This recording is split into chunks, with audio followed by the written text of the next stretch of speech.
Okay. Okay. Yes. Good morning, everyone. I just arrived from Germany, so I feel like 2 o'clock, something in the 2:30 in the morning. Gute Nacht.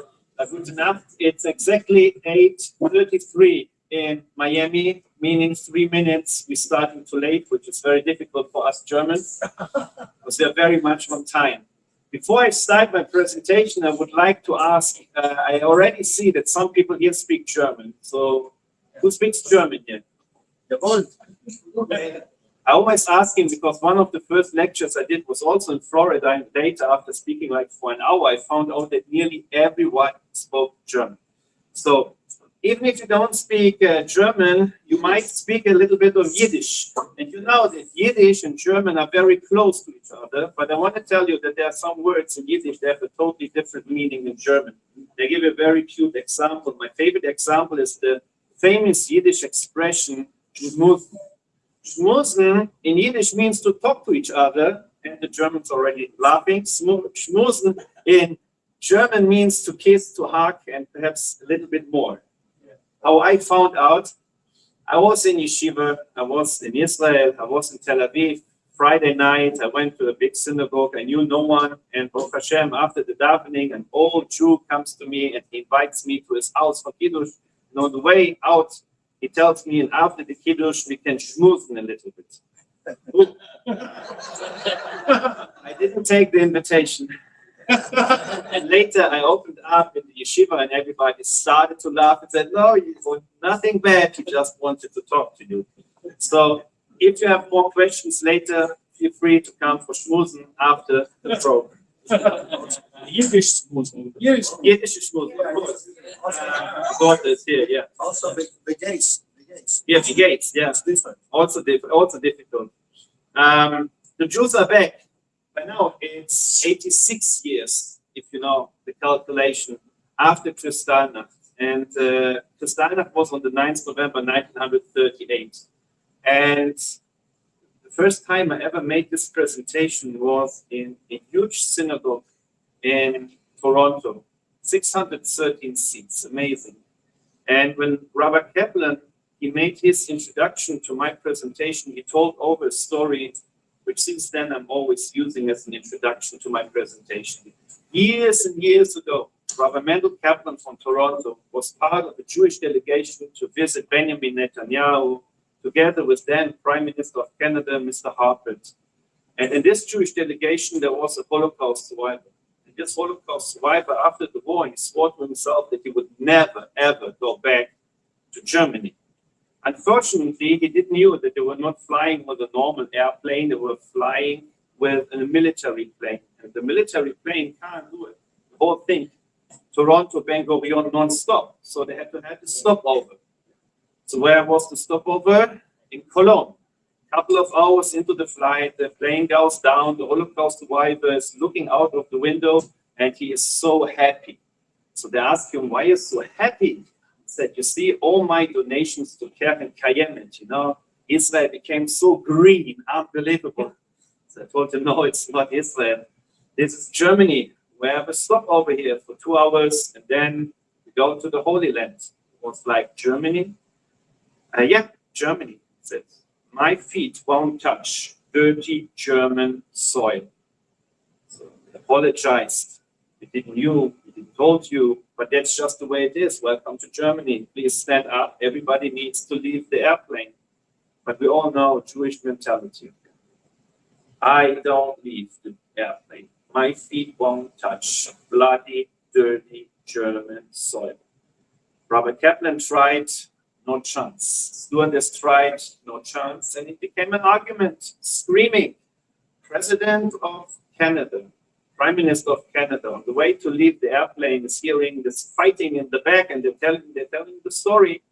And Harpert said, you know what? We leave him on the plane for 2 hours alone until everything is refilled. He doesn't have to step on German soil. Do you know that after September 11, if you forget your cell phone on your seat and you step out of the airplane just 1 inch, they're not allowed to let you back into the plane for security. To leave somebody who doesn't want to go out of the airplane for 2.5 or 2 hours in the airplane is showing us that we're speaking about something very interesting tonight. There was another story I won't forget. In one of the places in America, they told me there was a guy and he hated Germany with such a passion that he made sure whatever they are buying in the house, he's making sure it doesn't say made in Germany. Because if it's made in Germany, we don't use it. And everybody understood, if you want to have shalom bayit, you can speak about politics, you can speak about Trump and Clinton and whatever you want, just don't say the magic word Germany, because he will crash every party and get angry. Until one day they told me he came to shul in the brand new BMW 5 Series. So the people are getting crazy. You are coming to shul in a BMW? So he said, what's the problem with the BMW? So somebody approached him and asked him, you know what BMW stands for? He was, yeah, it's British Motor Works. So I said, no, it's Bavarian Motor Works. And they told me he liked the 5 Series so much that in the end, he kept it. The third story is about a Holocaust survivor. By now, I'm not sure if he's still alive, must be over 95 years old, living in Germany, living in America, would never go back to Germany, of course, but it happened that his grandchild today is living in Germany's capital in Berlin. And through the work of Chabad in Berlin, he became very religious, started to wear a hat, to grow a beard. And one day, the Holocaust survivor is getting an invitation to a chuppah, the Jewish wedding held in Germany's capital. So should he go, shouldn't he go? In the end, he came, and during the whole ceremony, you could see that he is in a different world. And after the dinner, he took the microphone, he started to speak, and he showed everybody the number on his arm. He said that he's a survivor from the camp. And after the war, he was full of hate against this country, Germany. And hate is something very, very unhealthy. It can kill you from inside. He said, I didn't know how to get rid of this hate. Should I just take a gun and kill some Germans to feel better? When I gave the lecture in Texas, people said, yeah, this would have been a good idea. So, and then he said something very powerful. He pointed his finger at Khatan and Kala, and he told everyone, those two are my revenge. Hitler didn't want any Jew to be alive all over the world, especially not in Germany. He wanted Germany to be Judenfrei, free of Jews. He said, but we are not giving it to him. This dream, it didn't reach, because my grandchild is walking on the streets of Germany's capital with a beard, with a hat, with the tzitzit outside, as a proud Jew, that everybody should understand that the Jewish people won. Am Yisrael. So what I'm going to do tonight, I take you on a history tour through the Jewish community where I'm coming from by the name Krefeld. I know Krefeld is difficult to pronounce for Americans. You can call it Kreplach if it's easier for you. But there are also some English names very difficult for us Germans to pronounce. For example, I was invited to speak in Boston, Massachusetts. So I have also my difficulties. Krefeld, the next big city to us is the city of Düsseldorf. Another big city is the city of Köln. Here is Wiesbaden. And the next country over here would be the Netherlands. And the next country up there would be Belgium. Belgium, very important for us because Belgium has something they call the last shtetl of Europe. What's the last shtetl of Europe? Antwerp. Antwerp, a city which a Jewish quarter, which looks like Williamsburg in New York. Everybody goes with the Streimel, the kids with the long payers and they're schmoozing on the street. And our Jewish infrastructure mainly is coming from Antwerp. I start by showing you the oldest item we have in our Jewish community. Now over here you see the Kiseh Shel Eliyahu. We know that when a Jewish baby is born, 8 days, getting his circumcision. And the circumcision is done on a special bench. This is our bench and we call it a real wonder. Why a real wonder? First of all, it's very old. It's from the year 1765. 1765. And you can still sit on it. That's a wonder. But 1765, if you know a little bit about Jewish history, what happened in Germany since 1765 until 2026. 2 world wars. How did this bench survive the Shoah? The answer is when the Jewish community saw that any day something horrible could happen, they took the most precious items and they gave it to the good non-Jewish Christian neighbors, and they told them, we see a storm is on the horizon. Take it for us, hide it for us, and once the storm is over, please give it back. Unfortunately, it wasn't a storm, it was a major hurricane which destroyed everything. There was no Jew left to give this bench back. It took so many years until Jews came back to the city of Krefeld, and this good-hearted non-Jewish people came and they said the story, and they gave back the bench, a real wonder. But there's a bigger wonder. Not just that it's from 1765 and that the neighbors saved it. The bigger wonder is that the Jewish community is back. And over here, you see a picture of the first circumcision, which was done in our community center by more advice from Antwerp on the same bench as Jews did it since 1765. Over here, you see a painting of the first rabbi who served in Krefeld. I'm the 7th generation rabbi in Krefeld. The rabbis tell us that the soil we live, the physical world, can become or must become holy. How do we make the physical world holy? By doing mitzvot, commandments, deeds of love. And this has a strong effect on the physical world. If you hear the word Germany, what are the first thoughts coming to your mind? Auschwitz, Hitler, 6 million. I guess everything is negative. But you should know that there is 1,700 years German Jewish history, and many holy, good things came out from Germany. Most of us over here, I believe, we are Ashkenazic Jews. You know what Ashkenaz means? Many people don't know. Ashkenaz means Germany. You know why we do things as we do? Because of the minhag, of the customs, which came out from the birthplace of Ashkenazic Judaism. 3 cities, Wormeiser, Magenza, and Speyer. And perhaps you have a neighbor, and his name is Spiro, or Rabbi Wormser, or Rabbi Magenza, because these are the 3 big cities where Judaism, the Ashkenazic Judaism, was born. When you have a problem in the Torah portion and you don't understand what God wants to tell us, who we're asking? Rashi. Rashi is explaining us the Torah. Rashi was born in Troyes in France, but where Rashi became the famous Rashi, he learned in Worms, 3 hours away from where I'm living. We know that a Jewish man is allowed to be married just to 1 wife, because the rabbis understood 2 mothers-in-law you cannot handle.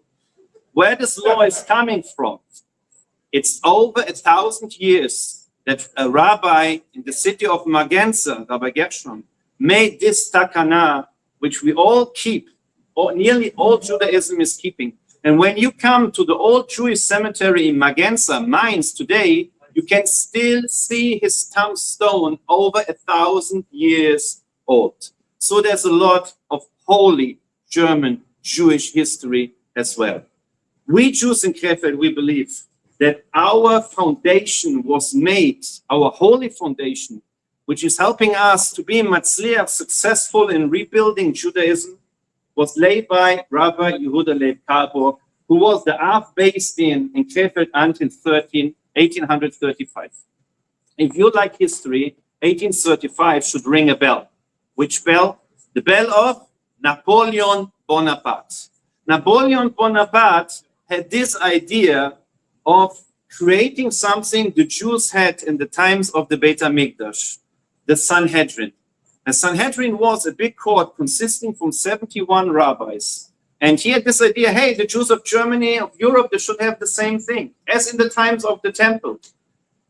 It sounds very nice, but Napoleon, as we understand from the Alter Rebbe as well, had his thoughts why he had this idea about the European Jews. Don't destroy them. Try to get them destroyed through assimilation and get them assimilated into the brighter European context. Rabbi Karlburg understood very well where Napoleon is coming from. But Napoleon was like a short guy with a big temper. You cannot just tell him, listen, I don't like your idea, I'm not coming to Paris. So he did something we sometimes still do today. He went to a doctor to get a letter that he cannot serve in the Sanhedrin in Paris, and that's the way he got out of it.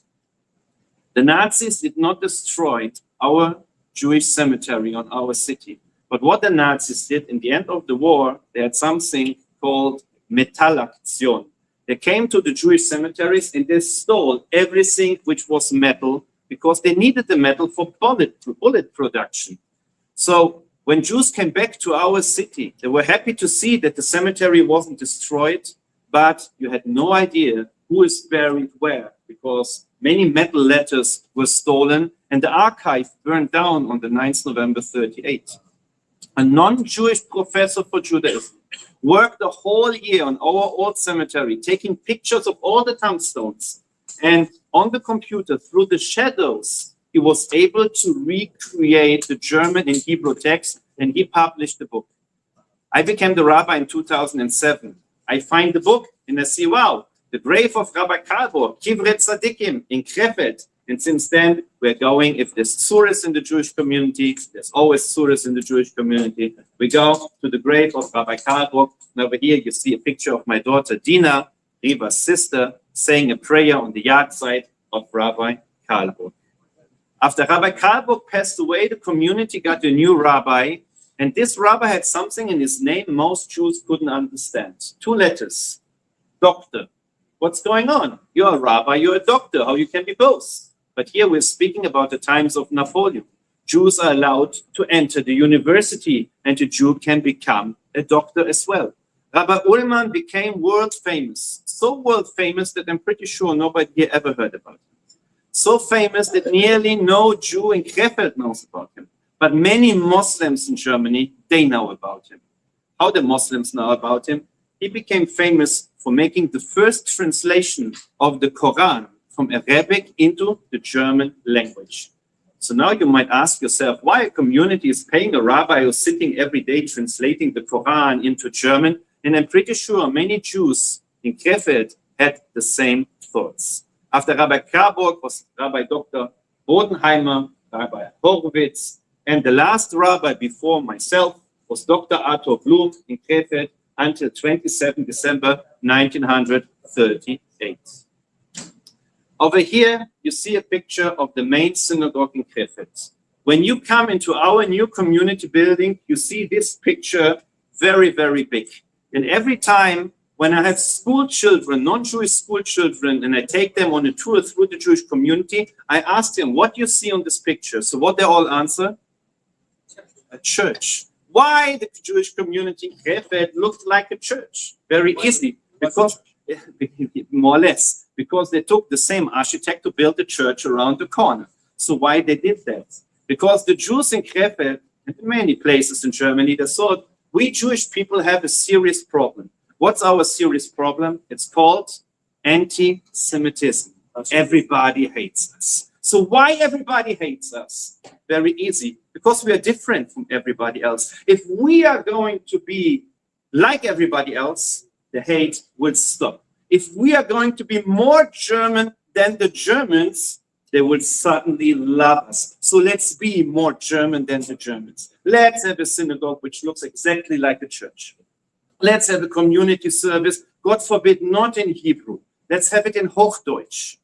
Because if I bring my non-Jewish neighbor to see a community service, I want him to understand what's going on. But between me and you, we don't really want him to understand everything which it says in the Siddur, especially that we are praying for Moshiach to come and take us out to Israel. God forbid, I don't want my German neighbor to ask me, are you praying somebody should take you out of Germany? God forbid.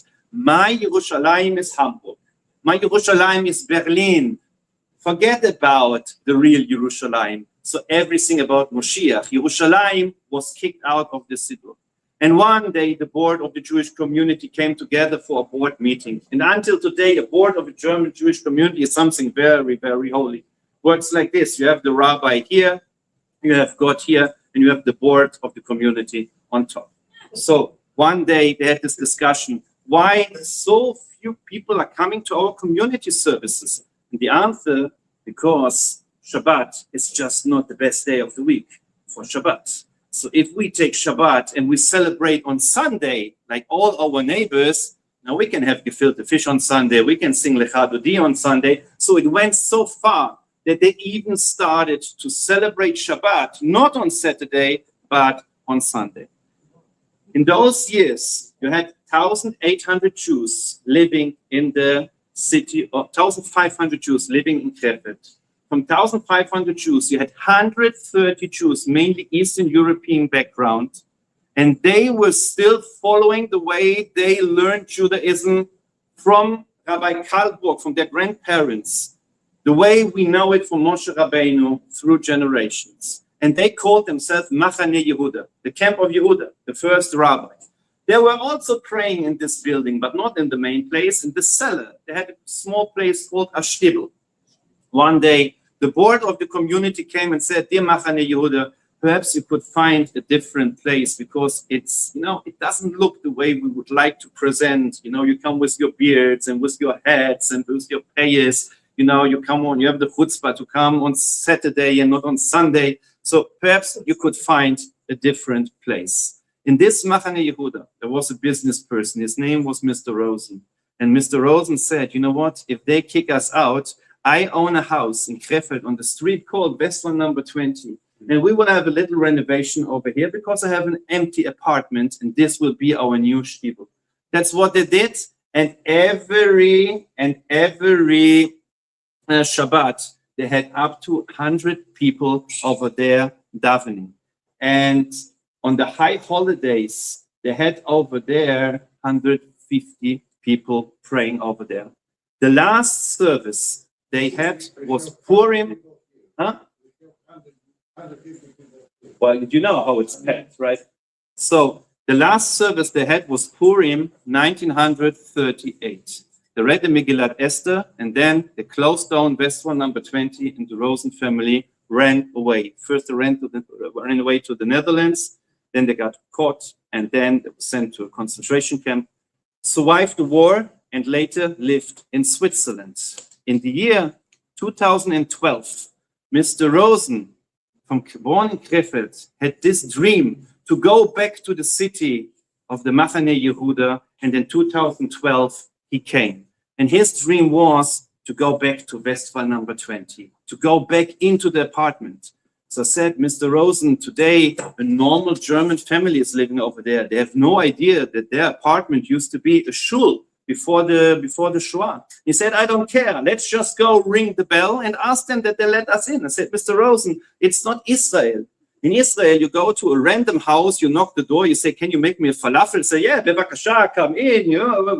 In Germany, it doesn't work like this. He said, I don't care. Let's just go. Okay, yalla. So we went with the whole group, his grandchildren, myself, friends.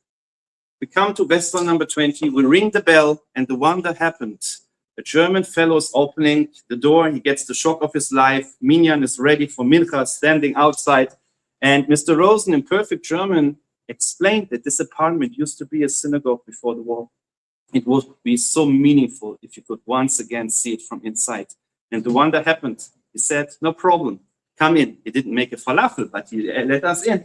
And Mr. Rosen was traveling back in time. He came into the apartment and he said, you see here over there, the bima was standing over there.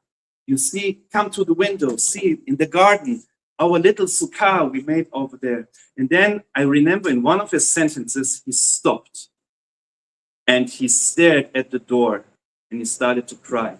And then we looked at the door and then we understood why, because he saw these two little holes. And nobody there knew why there are two little holes. And he remembered how his father took off the mezuzah, the last thing he remembered from Westphal number 20. So if we are going to be more German than the Germans, the hate will stop and they will finally love us. And over here you see a picture of the shul. And the picture was taken on the 10th of November, 1938. Kristalnacht, the night of the broken glass. The 9th of November, the Nazis destroyed over 1,000 synagogues all over Germany, killed many, many people, destroyed hundreds, if not thousands, of Jewish businesses. That's why they called it Kristalnacht, because the night of the broken glass. The 9th of November for the Nazis was a test trial. They wanted to see how was the world going to react if in one night, 2 days, 1,000 synagogues would go up in flame.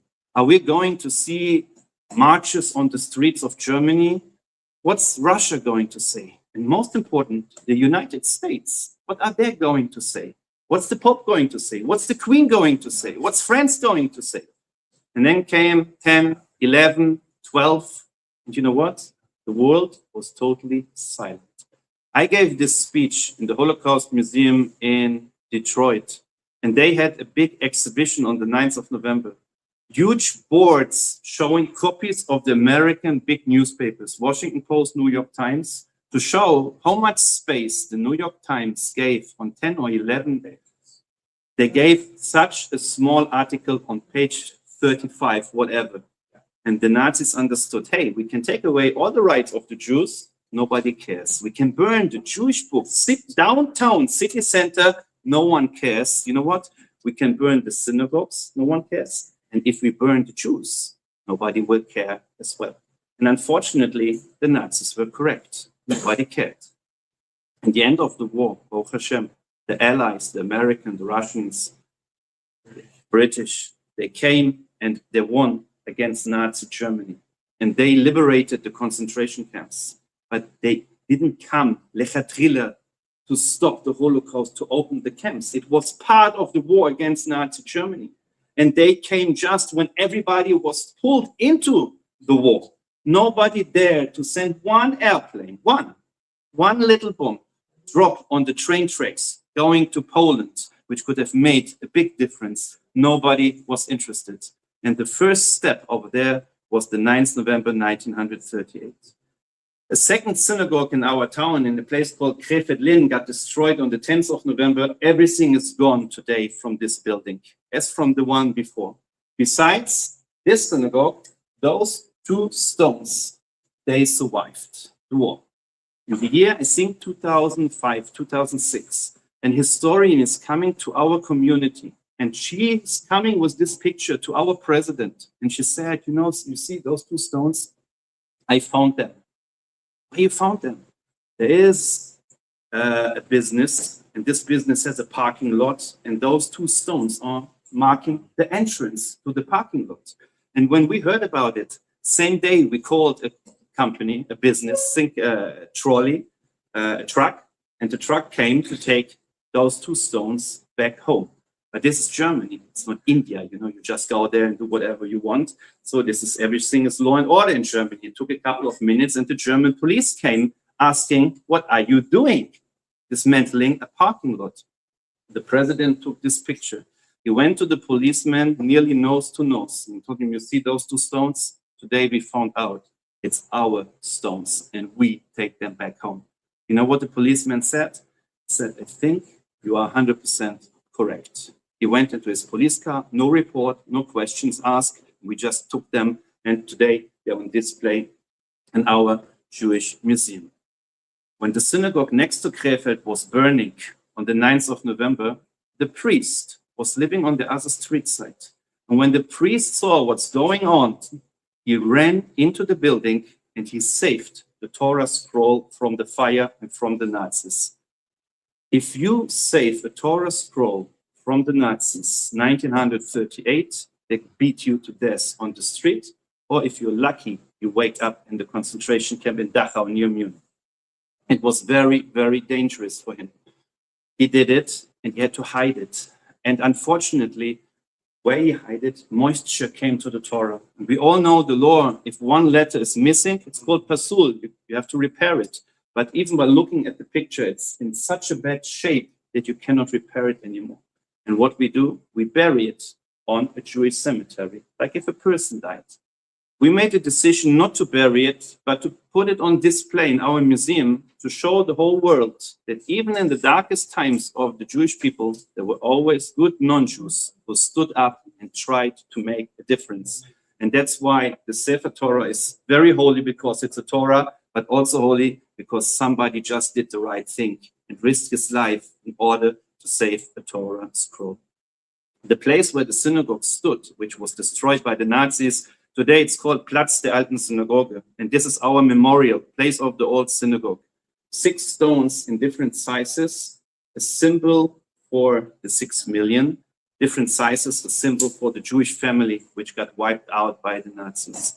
Every 9th of November, the mayor, the head mayor of the city, politicians, school children, many people from Krefeld are coming out. The whole place is filled with people for a 1-hour memorial.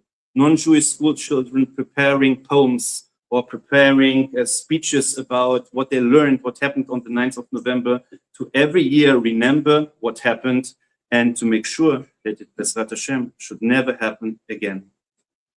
We are Chabad rabbis, so we like to take the light and to bring it to the darkest places possible. And for us, the darkest place is this place where the synagogue was destroyed. So we take on Chanukah, our Chanukiah, and we have a big Chanukah party. And just think about it. Again, a fire is burning on this place, but this time not a fire of hate, this time a fire of hope, of victory, a fire of Amanetzach. And it's very important for us that we also invite the television, that everybody in Germany should see the Jewish people are alive and they thrive. Another place where in Chabad we like to go is sports. Krefeld is very big in ice hockey. So we were in Krefeld the first, not Berlin, we were the first to have in Major League ice hockey a Chanukah presentation on the ice. And we got the biggest game of the season, Düsseldorf against Krefeld, and they hate each other. I had 10,000 people in the stadium, and I got 5 minutes. And this, I will never forget. The guy is giving me the microphone to speak to 10,000 people, and then he tells me, Rabbi Wagner, I have no idea if this is a good idea. I go like, what? He said, it's sport and politics. Sport and religion not always go together very good. It could be you go now and 5,000 people start screaming Free Palestine or something like this. And I just remember I made a prayer, not that Hashem should help me, a prayer of thank you, Hashem, that he didn't told me yesterday because I wouldn't have slept all the night. Now I don't have time to think about it. So I went on the ice, I made my speech, I made it, and Baruch Hashem, we have it on video, 10,000 people stood up and everybody was cheering.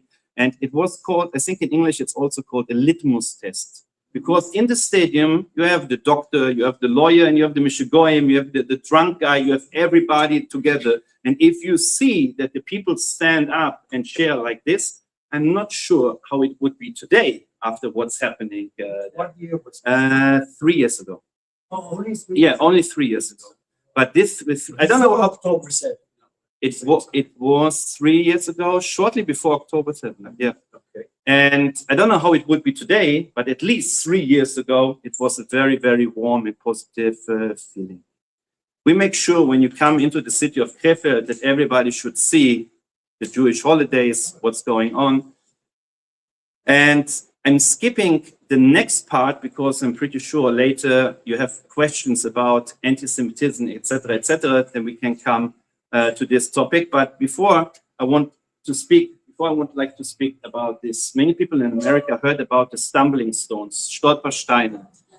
A non-Jewish artist, Mr. Deming, had this idea of bringing awareness of what happened during the Holocaust to the German streets. And he started an art project, let's call it that way. He takes golden-looking stones, placing them in the path walk before houses where Jews lived in the times of the Shoah or before the Shoah. And on the stone, it's telling the story of the people who lived in the house. When he started his project, the Jewish community, especially in our town, we were very against it. Why we were against it? Because it's difficult for us to see how people with their shoes and dogs are walking over the names of the victims from the Holocaust. But he had no other chance. Because if you take a stone like this and you place it into the wall of the house, you need to have the permit of the house owner. if you place it on the passwalk, you have to get the permit from the city. So if the city once gives you that it's okay, you can put it all over. By now, I think he placed over 100,000 stones all over. And when we understood how big it's getting, then we also started to support the stumbling stones. But as you see, not everybody is happy about it. So sometimes the Nazis are coming and they're spraying their swastikas. But I want to tell you something very nice. Many non-Jewish schools on the 9th of November, they get 2 hours or half a day school off. They take brushes, water, and they go to the stumbling stones of their city, and they brush it and they clean it every 9th of November. Over here, somebody wrote the word lie, Lüge, beneath the stumbling stones. I want to tell you that to deny the Holocaust in Germany is a crime. To show a swastika is a crime, you get arrested. To raise your hand like this is a crime. To say Heil Hitler is a crime. And in America, that's not the case. Theoretically, you could buy in some crazy shop in Miami a swastika flag. You drive through Hollywood, and people might not like it, but the police won't do anything. And we saw in the internet in Orlando how people spoke about Jews, Heil Hitler, standing before the Chabad house, which was shocking, and the police can't do anything. And over here, you see our most unfamous Holocaust denier who just passed away. She was 92 years old, Mrs. Hardebeck. And she said in a YouTube video that Auschwitz did exist, but nobody was killed in Auschwitz. To say something like this, you're not stupid, you're pure evil.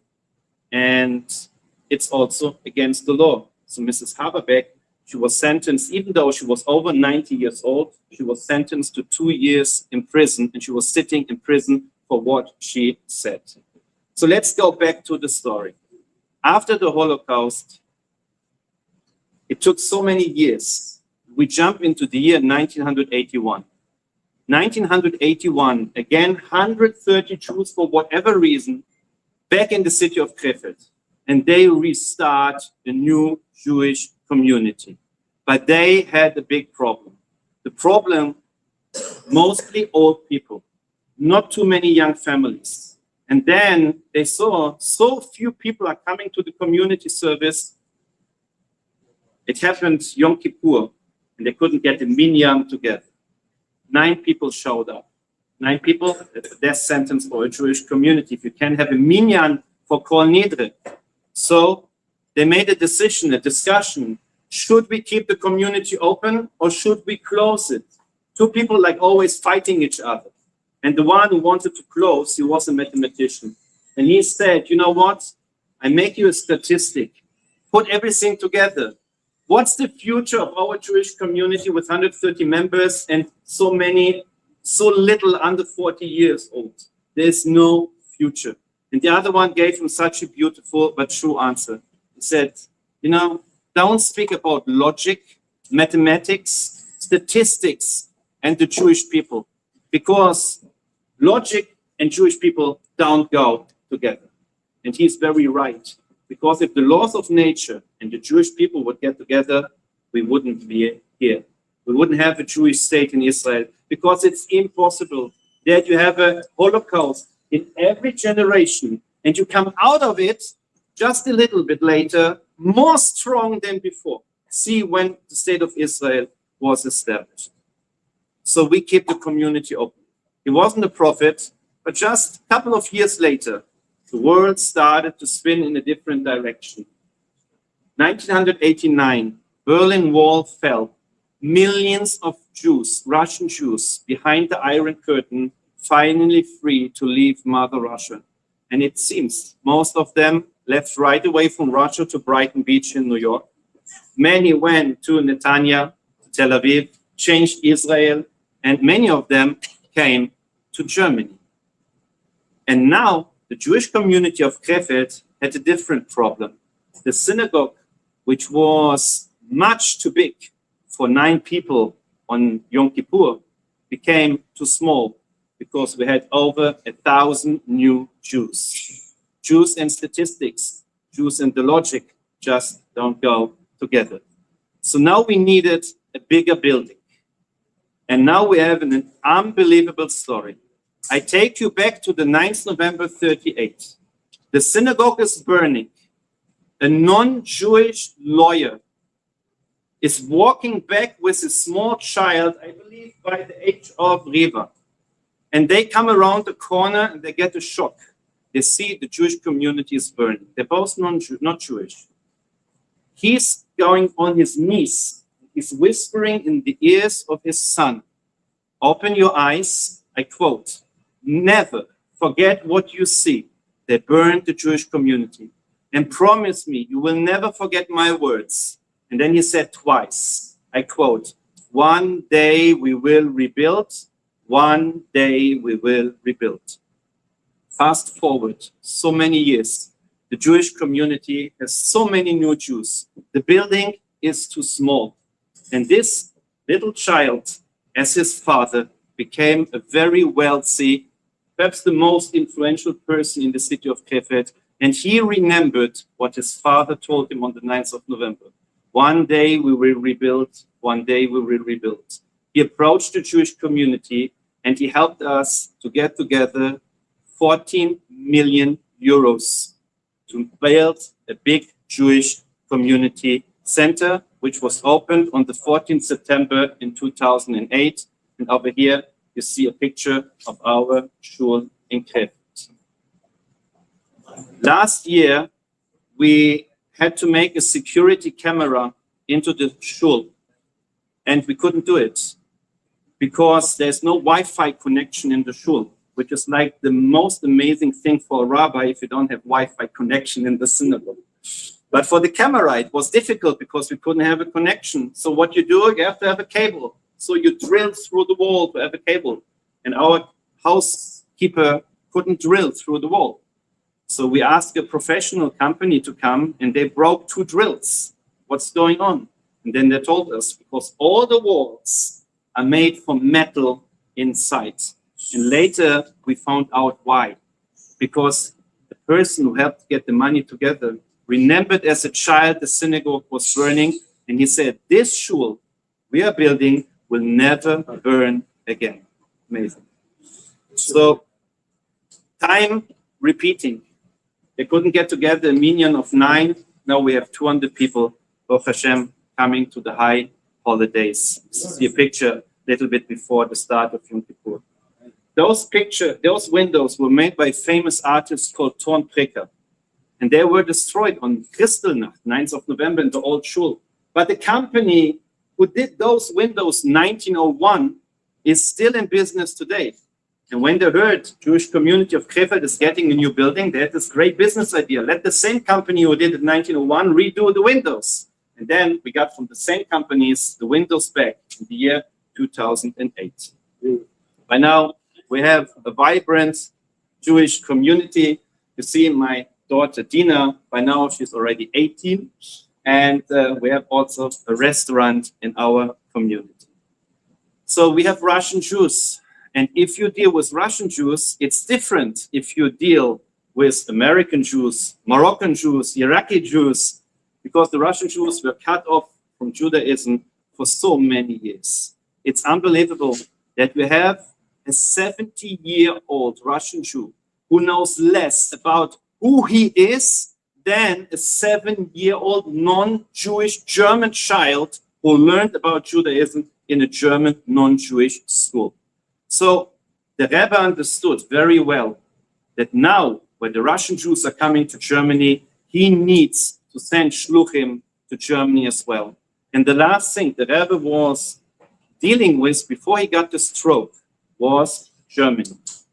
So when we work with the Russian Jews, they understand through our lectures, through our shiurim, through our classes, that they are not really married to their marriage, to their partner, if they didn't have a chuppah, a Jewish wedding. Interestingly, many Russian Jews like the idea that they're not really married to each other.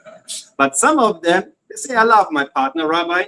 I know we would like our children to get married already, but do us the chuppah.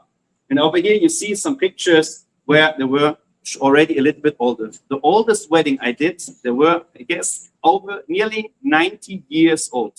And just imagine the scene. You have the chuppah, you have the small chatan and the kala, and it took her with a stick like 20 minutes to walk 7 times around him. It took him 3 times to break the glass. I don't know what was in the wedding night, but Baruch Hashem, in the end, they were married. And if you deal with Russian Jews, then circumcision is also a very big topic. Because if you're born in Soviet Russia, parents from Soviet Russia, forget about circumcision. But many Jews understand that even if I keep nothing, circumcision is the key. That's the sayus, it's called in Russian, how to say in English, the covenant between the Jewish people and God. And over here you see a picture of the cousin of my wife, and it was taken 10 minutes after circumcision. That's why we have to hold him a little bit like this, and it was done in Antwerp. My accountant, Mr. Moldavanski, from Dnipropetrovsk, the rebel city in Ukraine, never ever has been in a synagogue until his mother passed away. And I told him by the funeral, Leonid, nice to meet you. Please come to the synagogue and say the Kaddish prayer for the Dusha, for the elevation of the soul of your mother. It's true. Yeah. Leonid came and he loved it. Like a dry sponge you put into water, asking millions of questions and finding himself. And after a couple of months, he tells me, Rabbi, I hate everybody gets called up to the Torah with such nice Jewish names. And I always get my aliyah, Ya'amod, Leonid ben Boris. I want to have a Jewish name as well. So I said, Leonid, that's great, but you should know the Jewish name comes together with the circumcision. And he was like, oi. Rabbi, give me a week. A week later, he came and said, Rabbi, listen, I have to tell you a secret. I'm afraid of the dentist. I'm afraid of needles. I can't see blood, but I want to have a Jewish name so much. Please make an appointment in Antwerp, and I will suffer through to get my Jewish name. So I tell to my friend, okay, my friend by now, president of our Jewish community, Mr. hy'd, we took Leonid, and we're on the way to Antwerp, where you have a special moel who's doing circumcision on adults. Leonid is sitting in the back of my car, and he is shaking, and he is so nervous. And when he saw the person who was doing the circumcision, it didn't calm him down, because it's also the shoichet in Antwerp. So anyway, he was there already. He took poor Leonid up to the first floor. There he has an apartment. I sit down with my friend at night. I tell him, let's say Tehillim, Hashem should bless him, no pain, everything should go well. Believe me or don't believe me, 10 minutes later, the moel is walking down the steps, and he is white in his face, and he is crying. Like, oh, he killed him. What happened? What happened? So he said, not now, I have to bring a second moel. Oh, complications, poor Leonid. We say to him, I wish that I had such a kavanah on Yom Kippur. So the second moel comes, he's going up the stairs. 10 minutes later, the second moel comes down crying also. Oh. First moel comes down crying, and Baruch Hashem, Leonid came down alive, and he was smiling. So I said, what's going on? So the moel, he told me, sit down, first vodka, Russian juice, l'chaim. So we make a l'chaim, and the moel starts telling me the story. He said, I was ready to do the circumcision. I go like, Mr. Moldavanski, that's a joke. He said, why? My friend, you're circumcised already. So he said, I'm not. I said, you tell me. I tell you that you're circumcised. And he said, I tell you more. I see that your circumcision was done by a moel like myself. It wasn't done by a non-Jewish doctor. Sometimes babies are born, foreskin is too tight, it's called phimosa. You have to cut it. A professional moel can see if it was a phimosa, non-Jewish circumcision or a Jewish circumcision. So he said, no, impossible, no way, no way. He already started to understand. So he brought the second moel, his neighbor. He came up, he's showing him, said, this is a circumcision, or what's this? He said, that's circumcision. I quote, he said, it's so kosher, it was before Pesach. He can bring the korban Pesach. That's what he said. So Moldavanski said, no, I'm not circumcised. You have two professionals standing here, Mr. Moldavanski. Why you try to persuade that you're not circumcised? It's very easy, because He said, my father in Dnipropetrovsk was one of the leading communists in the city. They hated Judaism. We had nothing to do with Judaism. We not even had the matzah next to the bread on Pesach. Many Russian Jews had nothing to do with Judaism, but they all had matzah from wherever on Pesach. We didn't even have the matzah, no Yom Kippur, no Chanukah, nothing. He said, it's impossible that my father, as one of the high-ranking communists of the city, organized a secret circumcision. So what made the Moel cry? Because he saw with his physical eyes what we call a pinteleyid.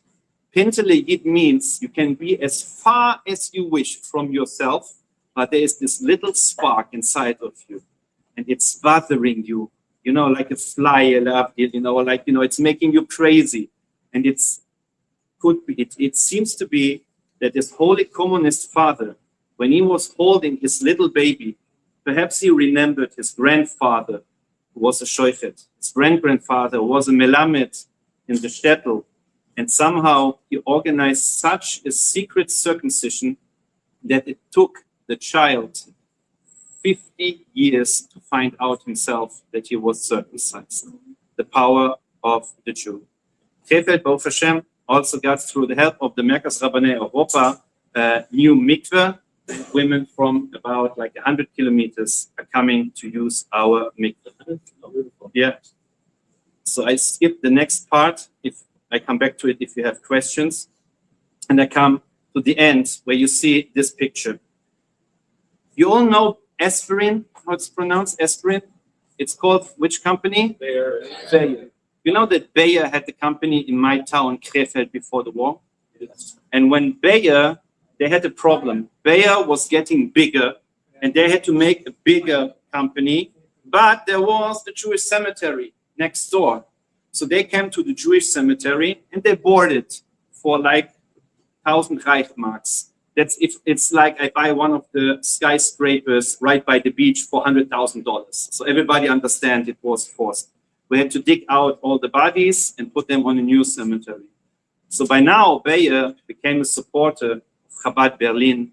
They helped building the biggest Jewish campus in Europe. And Bayer gave a donation for us to write a new Torah scroll. And when we had the Hafnasat Sefer Torah in our city, we made sure that it's, first of all, it's going to be outside because we want everybody to see what's going on and to know the story. But we wanted to dance before this red building because this red building used to be the head of the Gestapo. And the call, burn down the synagogues, came from this building. So we came back dancing right in front of this building over here. And was a big Am Yisrael Chai, for us to have the Hafnasat Sefer Torah right before this building. Doctor's offices. So if you see this picture, it's so powerful. Because if you're a Jew and you would be in the past on the day where this picture was taken, and somebody would approach you and tell you, listen, this is the day where the Hitler youths were marching through the Brandenburger Gate and Hitler gave a speech on this day where the picture was taken. And somebody would approach you and tell you, just wait. There will be a time where this small guy standing and making his hate speech, there will be a nearly 10-meter high Chanukiah, and we will dance around it. He would never believe you. But every year, Chabad in Berlin, such an inspiration for the Jewish world, is coming exactly to this spot. And we are Jews in Germany, meaning everything has to be 100% precise. They see the old pictures and videos, exactly the centimeters where Hitler was standing to make his speech. That's this spot on the centimeter. They place the Chanukiah over there. And the president of Germany, together with the Shliach, have a big celebration, Rabbi Wagner, a big celebration. Nobody would have believed you in those times. The rabbi is telling you that Moshiach is coming. Many people think, you know, the rabbis, remember this picture because it will happen. So if you like it, If you don't like it, the Jews are back in Germany. Thank you very much.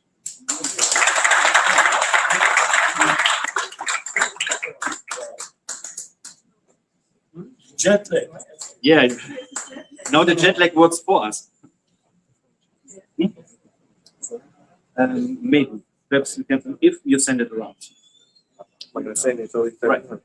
But I think so. But I have to ask my wife. But I believe yes. Comment. Yeah, sure. Okay, so whoever wants to join us, come continue over Shabbos. You can have a beautiful Yeah, sure. I have your words. Shabbos dinner together with Rabbi Wagner and a beautiful Shabbos lunch together with Rabbi Wagner.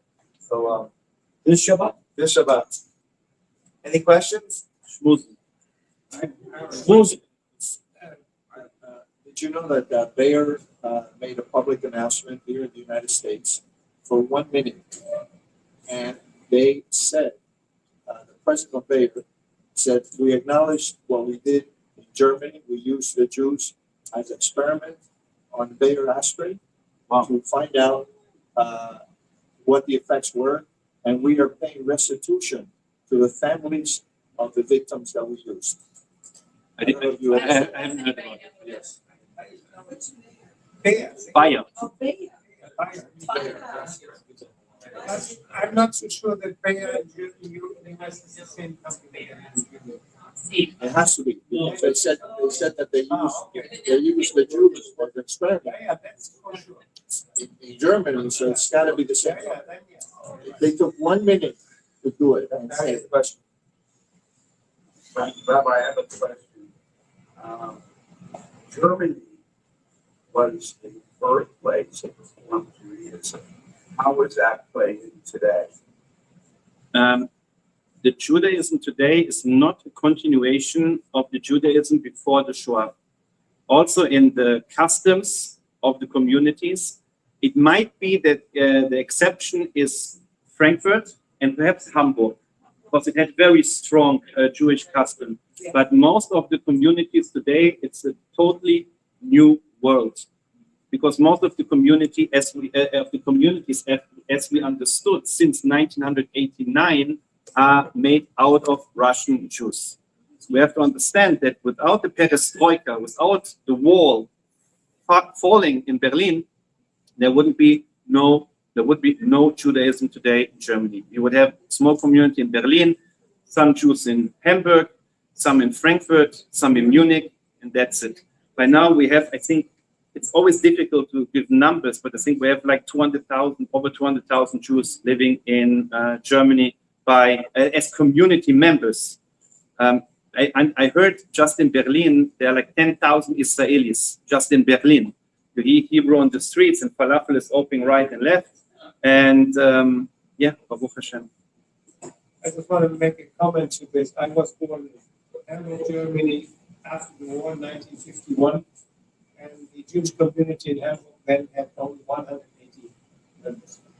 In 1951, there was Holocaust survivors which returned, and German Jews, real German Jews like our rabbi, who are born in Germany and who returned to Germany. So there was basically, and some Holocaust survivors like my father, who was liberated in the concentration camp Bergen-Belsen, which is very close, 50, 60 miles from Hamburg. So what I wanted to ask, because I didn't live, it's many years ago since I lived in Germany. So what I wanted to ask today, we have, of course, two major groups of anti-Semitism in Germany. We have the right-wing young Nazis, because the old Nazis are basically all dead. And then, of course, we have the the Islam Muslims, radical Muslims. So they have one thing in common, they both hate Jews. So how do you... And you have the left. And the left, Exactly. The left is more dangerous than the right. That's right. Unbelievable. They're more radical. So for you, living in Germany, plus you are very outspoken that you're not a normal Jew. Not hiding, yeah. Yeah, I'm sure you're normal, but you know what I mean? That means everybody knows it. How do you feel On the street, and you have a wife, I'm sure, for children, yeah. 4 children. You walk from your home in Krefeld to the shul. I don't know how far you live, maybe not very far, but still. And on Shabbos, obviously, you definitely don't write. You're Shom Shabbos, it's clear. So how do you feel? And did you have any Bad bad experience. experience? Like I know some rabbis, Rabbi in Hamburg had a bad experience. Baruch Hashem, and Hashem should bless that my answer should always be the same. For years, giving the lecture, and this is always one of the top 3 questions. Obviously, people are interested in. From 10 times, I get approached because of the way we look. 9 times it's positive. It's unbelievable. It's happening not every month. It's happening every week. Somebody, I can see already when it's happening, that somebody in the shop or wherever, especially when I'm with my son and he's with the kippah, that somebody approaches me and they always tell me the same thing. I'm sorry to bother you. Just 1 second. I just want to tell you it's very beautiful to see that you are not hiding your kippah. And it's very nice to see that your son is wearing the kippah on the street. It's happening every week that people tell me something like this. The negative, I don't remember the last time, if you ask me, the last time I saw crazy anti-Semitism was in Boca Raton, not in Germany. I was giving in Rabbi Ruby News Shul, Shabbaton, and before Mincha, the door is opening, and 3 young guys standing in the door mimic like they have machine guns and scream, bah, bah, bah, bah, bah, kill the Jews, bah, bah, bah, bah, bah, kill the Jews. And this was 5 days after the shooting in Pittsburgh, if you remember. So all the men stood up and they chased them, and I don't know if they're still alive, but everybody was very emotional, and this was crazy. Rabbi New said, listen, we have a rabbi from Germany speaking about anti-Semitism. He just said from 10 times 9, and this is happening in America. I never somebody called me a dirty Jew, just in Las Vegas. It was only time in my life. So now it's a big topic, and I could speak about the whole evening about it. It's a difficult, it's a gray zone, not easy answer. What is anti-Semitism? I give you a short example of my thoughts. You know what hooligans are, right? Okay. So let's say you have hooligans, they're drunk. The team lost. They are not in a good mood. Every little thing will make them start a fight. And a clown with a red nose is walking by the hooligans. The red nose is a trigger to beat him up. Now I walk by the hooligans with my kippah. My kippah is a trigger to beat me up. Is my kippah the same as the red nose of the clown? Yes or no? It's not an easy answer. It's not black and white. What is real anti-Semitism? I tell you now. I was invited to be a representative of the Jewish community in an exhibition called Lawyers Without Rights. It's an exhibition in, I don't know how to say Staatspalast in English. State Palace, whatever. Invited lawyers, judges, and me, no hooligans. So they have big boards of Jewish judges and lawyers with their story, and then how the Nazis just told them that they cannot work anymore. I'm standing before one of these boards, and I'm reading the story.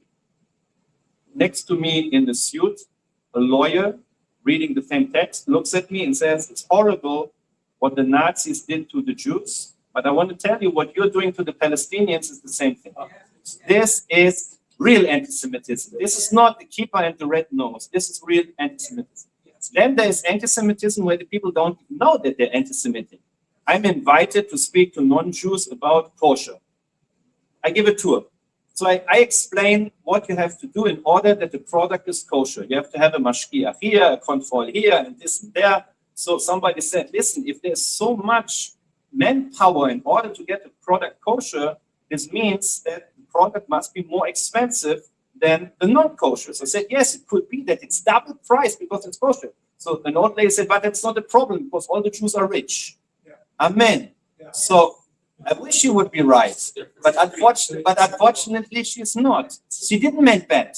She did not insult me. No. It just came out of her because they think that every Jew is rich. This is coming from anti-Semitism. This is the inside anti-Semitism I see. On the street, sometimes somebody screaming, Allah, Yahud, Yahud, Yahud, Yahud. You know, like, I'm happy that but I have so many positive experience also because I need to go to a hairdresser. So by now, all the hairdressers in Germany are Arabs. So I went Turkish. Turkish and Arabs. I go to a Turkish hairdresser. They love me.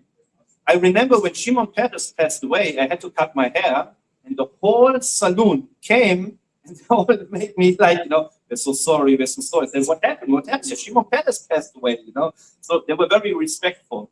But the problem is I don't have parking and I can't pay with credit card. So around the shul, I have hundreds of barber shops, all Syrians, all Iraqis.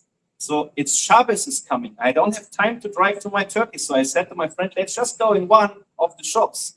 And I felt I walked into a scene from Fauda, if you know. Everybody started to stop working. They all turn around and they look like, they see a ghost. And they look they don't even know what to say. And they said, what do you want? I said, I want to cut my hair. So I said, Shabbos? no, before Shabbos. Before Shabbos. And then said, we don't have time.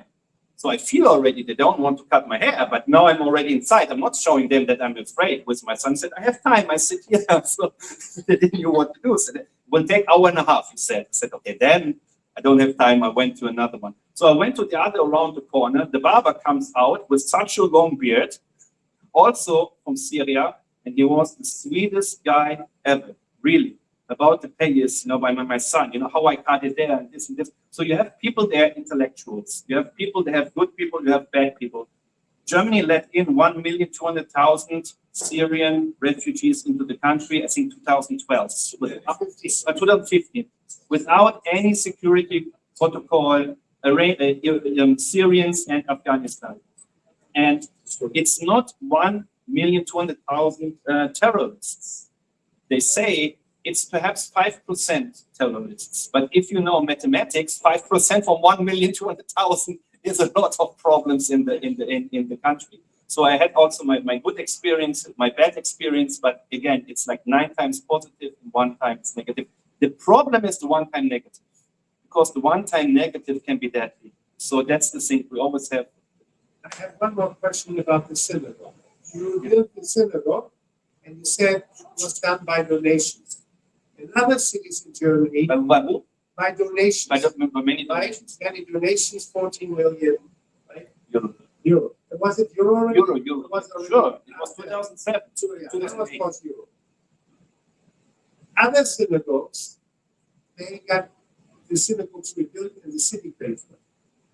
I'm sure that the city also took part of it. Right. Baruch Hashem, I was totally not involved in all the No. finances.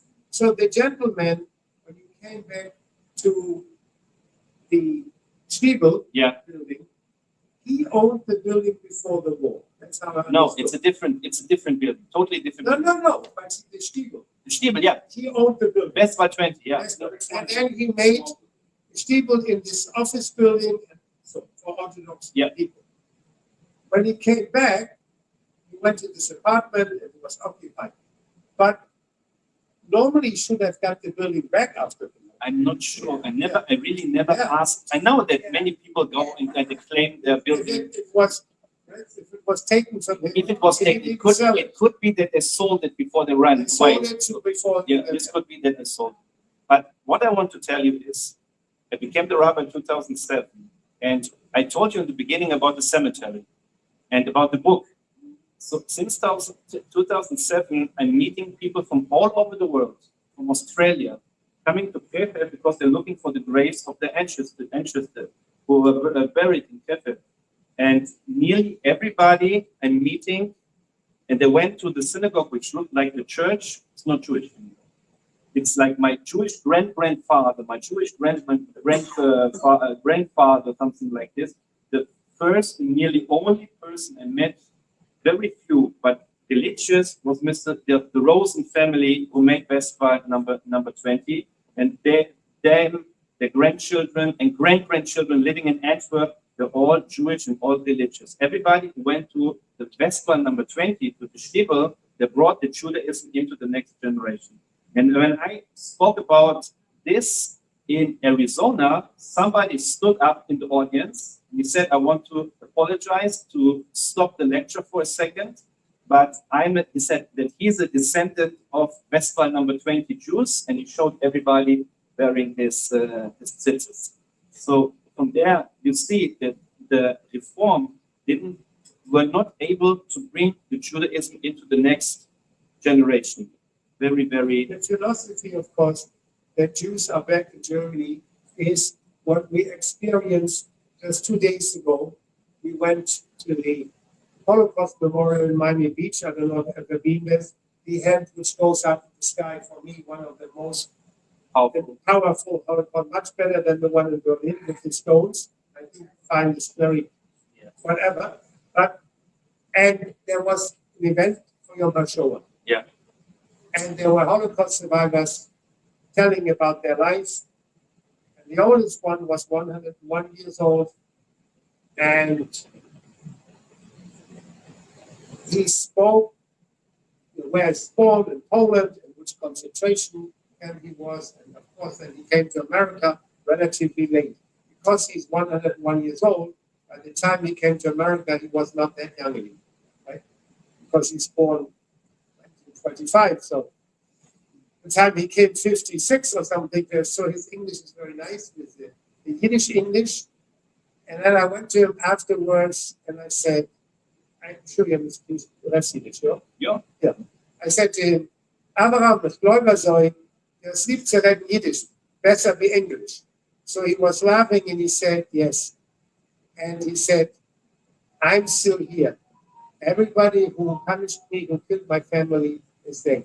I'm still standing, 101 years old. I think this is the philosophy why you thought it's important that German Jews are back in Germany. With many, many Chabad centers. Yeah. You know, I know them very well. And so that's the philosophy. We right? feel very connected to the old German, 1,700 years. Yes. So I'm taking my community on a trip to Michelstadt. We would like to take them to Hamburg to see the graves of Eberschitz and Jakob Emden. Now, and you have so many things that everyone in yeshiva, they learn about them. Yes. They have no idea, that there were real people living like around the corner where I'm living. I need 10 minutes walk to Rabbi Karlborg's grave. And we feel very connected to this German, old Jewish, holy history buried in the ground. We have the Baal Shem Tov, buried in Germany, where people from all over the world come to the Odenwald to pray at his grave. It's a very interesting story. I'd like your opinion. A few years back, I read an article where it talked about the Germans and the Jews in Germany in particular, that the Jews in Germany were saying this is like the second Israel because they felt so comfortable. You mean now or in the way back? Yeah, it's been maybe about 10 years ago. Okay, now in our times. Right. But it said that they felt so comfortable in Germany because of the social life, the orchestras, the museums, something that they could not have in Israel. And they felt very comfortable, so they called it the second Israel. How true is that?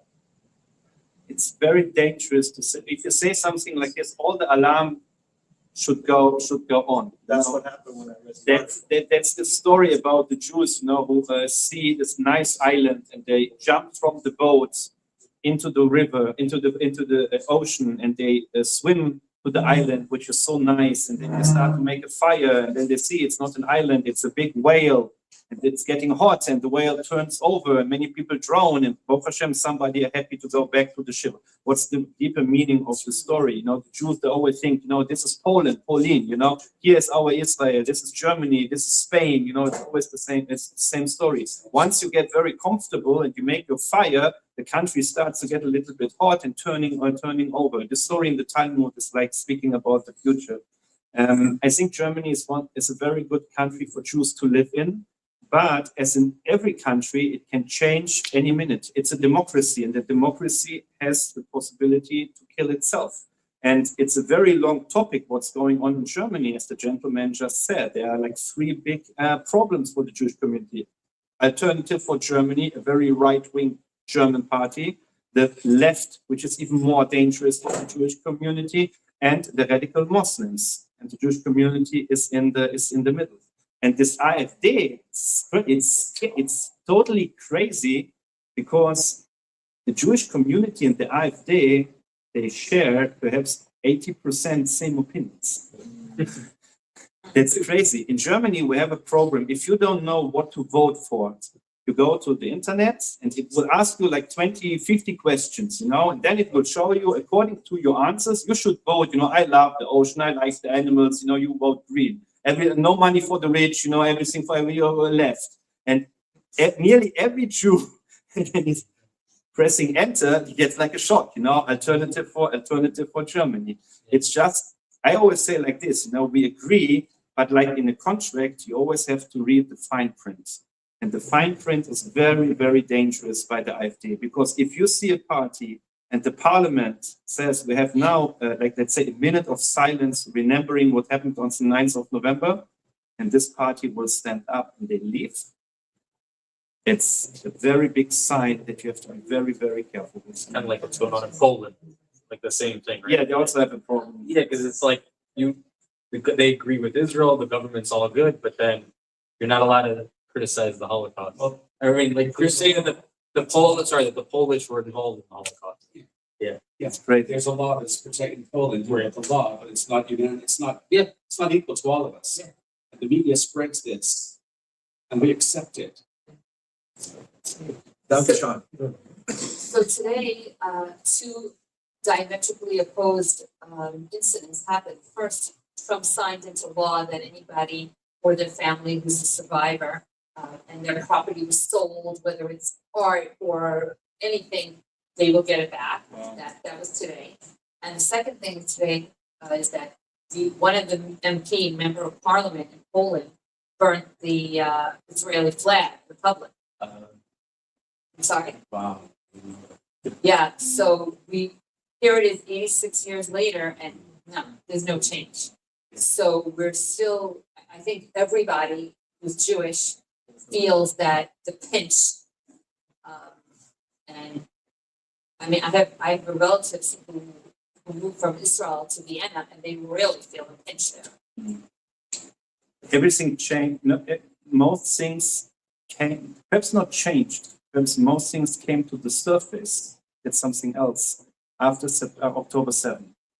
It started so first, like it's the same all over the world. We all had the same experience on October 7th. We all came to the synagogue, or some neighbor or some friends told us, and I think most of us had the same reaction. Like Israel is under rockets.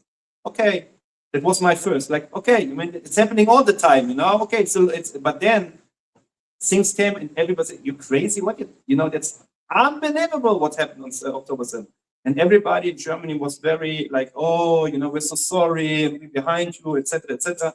Until Israel stood up and finally did what it had to do. And there we get the feeling that many people like that Jews. It's easy to say, the Holocaust and this and that, but when Jews stand up and they try not to get killed and to be strong, they don't like it. Because we get their pity after. Yeah, after, right. But you don't get any respect. And that's why I'm happy that Israel, at least in my opinion, in the moment is, and I hope they will continue, is like straight and should finish the job. But don't care what Germany says and other countries says, because we learned from the history of the 9th of November, they won't say nothing. It happened so many times in history. Don't make the same mistake.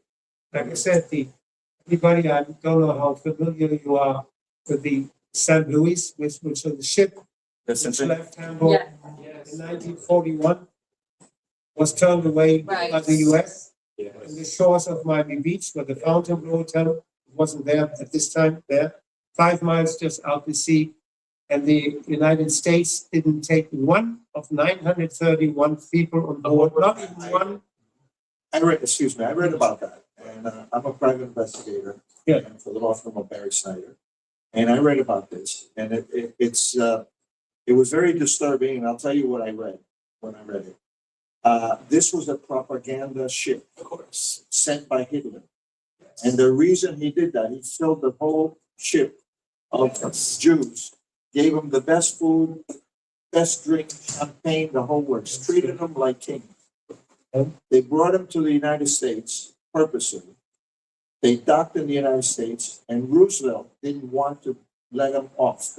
Right. The reason was because Hitler said that Roosevelt was a Jew.